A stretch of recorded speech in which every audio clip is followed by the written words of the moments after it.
17वें प्रवासी भारतीय दिवस सम्मेलन की मेजबानी इस बार मध्य प्रदेश कर रहा है। इंदौर में 8, 9, 10 3 तारीखों में होगा। 9 तारीख को प्रधानमंत्री नरेंद्र मोदी आएंगे, लेकिन इस वक्त बात करने के लिए जो मेजबानी कर रहे हैं मध्य प्रदेश के मुख्यमंत्री शिवराज सिंह चौहान इस वक्त हमारे साथ हैं। सर, मतलब मेजबानी आपको मिली, जाहिर तौर पर प्रवासी भारतीय इतनी बड़ी तादाद में आ रहे हैं, तो कौन सी ऐसी चीज़ है जो आप सोचते हो कि ये मेजबानी मिली है तो मध्य प्रदेश को अब ये हासिल करना है? प्रधानमंत्री जी को धन्यवाद, उन्होंने ये सौभाग्य मध्य प्रदेश को दिया। प्रवासी भारतीय लगभग 66 देशों से आ रहे हैं और वो भारत के ब्रांड एम्बेसडर हैं। मध्य प्रदेश आएंगे, मध्य प्रदेश को 3 दिन देखेंगे। मध्य प्रदेश के सेक्टोरियल प्रेजेंटेशन हम लोग करने वाले हैं अलग अलग सेक्टर के, तो संभावनाएं देखेंगे, संसाधन देखेंगे, विशेषताएं देखेंगे। तो पूरी दुनिया में मध्य प्रदेश को वो जिस ढंग से मध्य प्रदेश को प्रकट करना चाहिए या प्रस्तुत करना चाहिए वो प्रस्तुत करेंगे। तो मुझे पूरा विश्वास है कि उससे मध्य प्रदेश पूरी दुनिया में ठीक ढंग से जाना जाएगा और इसलिए मानता हूं कि मैं एक महत्वपूर्ण अवसर है मध्य प्रदेश की अपनी पहचान पूरी दुनिया में बने इसके लिए। सर, एक इसका जो थीम है, जो प्रधानमंत्री ने बोला कि प्रवासी भारतीय जो कि अमृत काल में भारत की तरक्की के भरोसेमंद भागीदार, मानते हैं आप? निश्चित तौर पर वो भारत के बाहर रह के भी भारत की माटी से, भारत की जड़ों से, भारत की परंपराओं से, भारत के जीवन मूल्यों से जुड़े हुए हैं और बेहताशा प्रेम करते हैं अपने देश से। और इसलिए जब भी भारत को जरूरत पड़ी प्रवासी भारतीय बाहें फैला के सहयोग करने के लिए आगे बढ़ते हैं। अब उनका योगदान, क्योंकि पूरी दुनिया को समृद्ध और विकसित बनाने में भारतीयों का आज योगदान है और किसी भी क्षेत्र में आप देख लें, कुशल अकुशल मजदूरों से लेकर डॉक्टर्स तक, इंजीनियर्स तक, कंसल्टेंट तक, साइंटिस्ट तक, टेक्नोक्रेट्स तक, हर क्षेत्र में तो भारत का झंडा बुलंद है और इसलिए वो दुनिया को एक नई दिशा दे रहे हैं। तो भारत के विकास में तो भागीदार बनेंगे ही।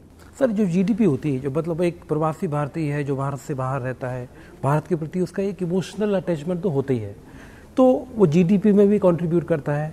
हम उन्हें, हिंदुस्तान उन्हें क्या दे सकता है, ये क्या, इस बारे में मतलब आपने क्या सोचा है? देखिए, दोनों तरह की चीजें हैं। एक, भारत की संस्कृति, जीवन मूल्य और परंपराएं भौतिकता की अग्नि में दग्ध विश्व मानवता को शाश्वत शांति के पथ का दिग्दर्शन कराएंगी।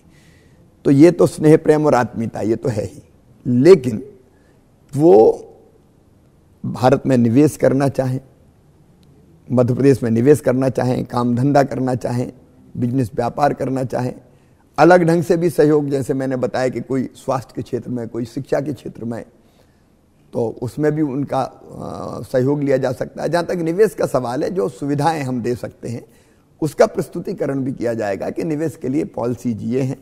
अब जैसे मध्य प्रदेश की अगर बात करें तो इन्वेस्टर फ्रेंडली राज्य है, हमारे पास ज़मीन की उपलब्धता है, हम पावर सरप्लस स्टेट हैं, हमारे यहाँ शांति का टापू है मध्य प्रदेश, मैंडेज लॉस नहीं है, हर सेक्टर की अपनी ऐसी योजना है जो राज्य और इन्वेस्टर दोनों के लिए विन विन सिचुएशन पैदा करती है।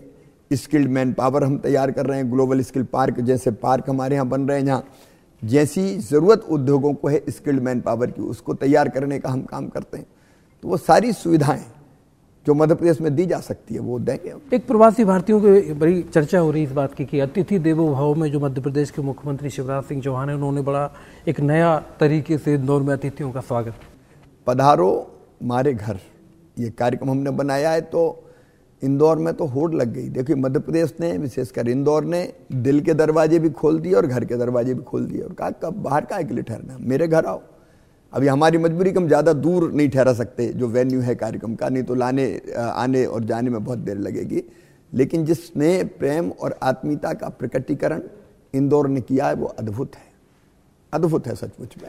यह मध्य प्रदेश के मुख्यमंत्री शिवराज सिंह चौहान जो प्रवासी भारतीयों के स्वागत के लिए तैयार बैठे हुए हैं और प्रधानमंत्री नरेंद्र मोदी 9 तारीख को इस सम्मेलन में हिस्सा इंदौर में लेंगे।